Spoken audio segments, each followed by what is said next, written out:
shall be starting this week's class with the introduction of the pensa patada guadagna. The guadagna is an interesting development which has many nuances to it. It's especially effective once we've bridged the gap and got hold of the opponent. In this specific development of the guadagna, we shall be concentrating on attacking the lower leg, which in turn will help us in implementing a takedown. Huster is using the pensa attack as an entry point before grabbing hold of the opponent and plying the guadagna. We must be able to create the fight in our mind and observe every movement that we are shadowing.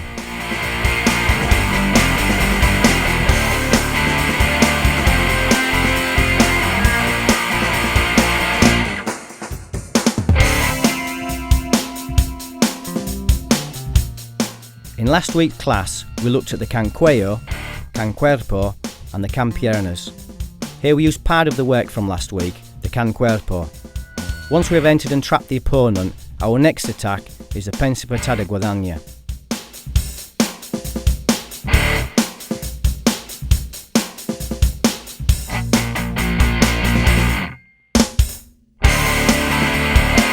In this next development of the guadagna, Huster takes Mario's back.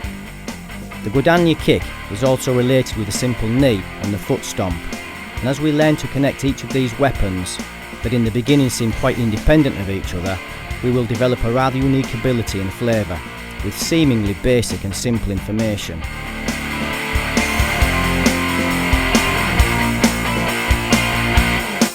Now we blend the two attacks together. This basically teaches us to feel and adapt to resistance or change of direction. What else can you see? What about the concept of the human shield? It's not the focus, but it's in play. There are many more things lurking in the shadows, as always, but for now, I think there's enough to be getting on with.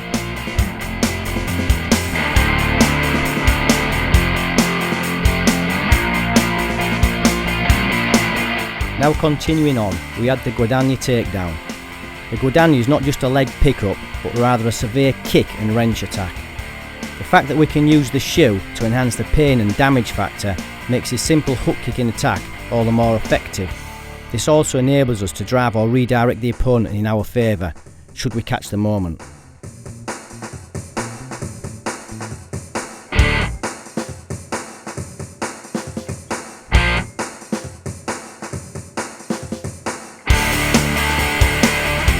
Now Huster takes the back and applies the takedown.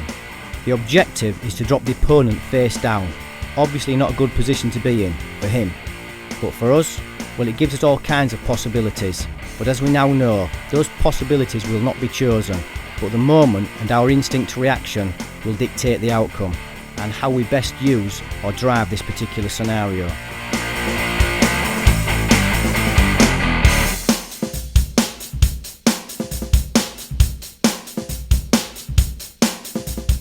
We keep the entry points very active, making sure that we don't neglect or forget any of the work that we should be carrying with us at all times. Plus, notice how Huster is playing between the front and rear takedown.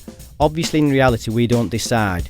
That's why we need to develop an understanding of all the major energies and resistances that we may encounter with this kind of application.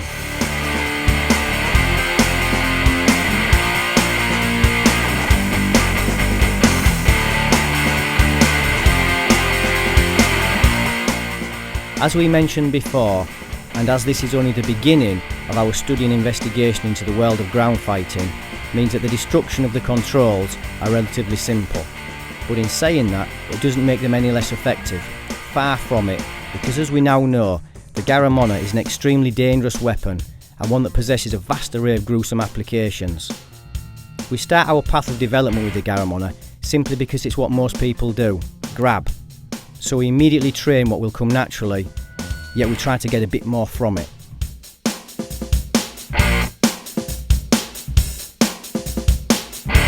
Now we throw this work back into the mix a little. We use the exercises from the last weeks, plus we continue to build on it. With the one opponent exercises, there is a good two-way conversation going on now. Both people are getting the chance to attack but also receive. This keeps the attention high and the senses buzzing. And we either deal with what's happening or we don't. Here's the objective. Even if we mess up and forget the specific piece of work, does our instinct pick up the pieces and we continue to fight? Or do we need to stop because we forgot what we were doing? We're fighting, and unfortunately we don't have the luxury of stopping in the middle of a fight just because we forgot what we were doing.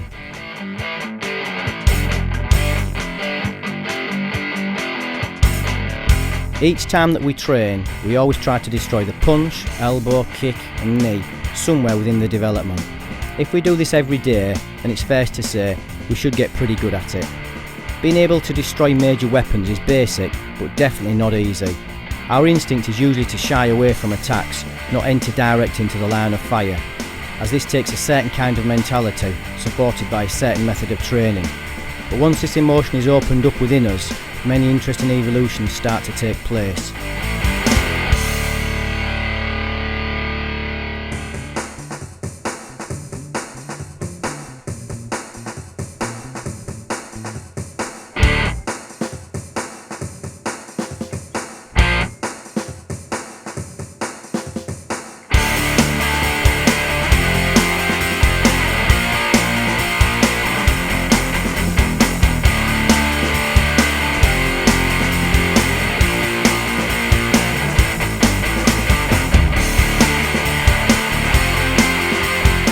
Once we gain more confidence with attacking an attack, we can start to get more specific.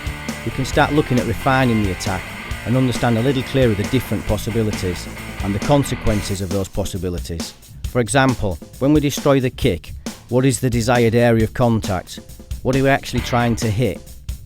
Basic is good because it's better than most, but obviously the more we train, the more we will understand, hence the greater our ability will become. This is what we call ballistic finesse, the refined or more skilled part of the ballistic attacks, just like the sniper rifle, precise and devastating.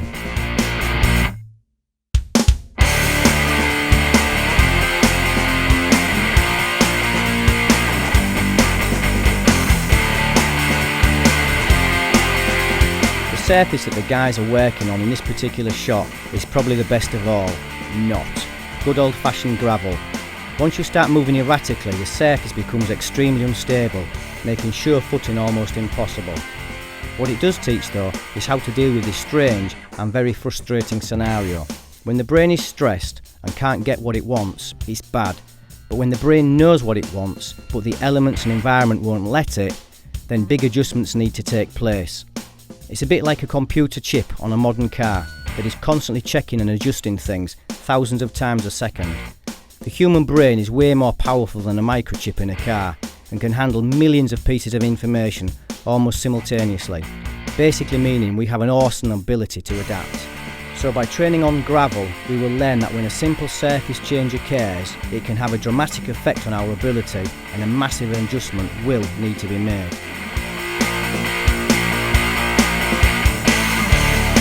Other simple things that we need to take into account, especially in this particular scenario, is the immense amount of dust. This obviously affects us quite bad. Breathing in mouthfuls of dust when stressed is horrible. Getting dust in your eyes clearly affects our vision and is very daunting, especially when we don't have time to stop and clean them. This all adds to the stress and frustration and can have a dramatic effect on the way in which we would normally be able to operate. So this is why it's so vital to go out and train like this. It's easy to watch, but you need to feel. Once you have, you don't need to take our word for it. You can make your own mind up.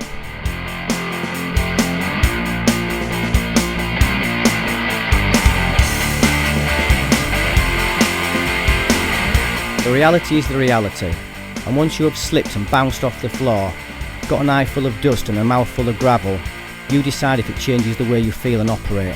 One thing is for sure, you'll only need to do it once to get your answer, not spend 10 years looking for or debating about it. But you already know that. That's why you're watching this and following the Urban X programme. Let's just watch the boys as they finish this class off and make sure you get your training hours in, ready for class 10 next week. Have fun and enjoy, and remember, train hard but train safe. No medals for stupidity.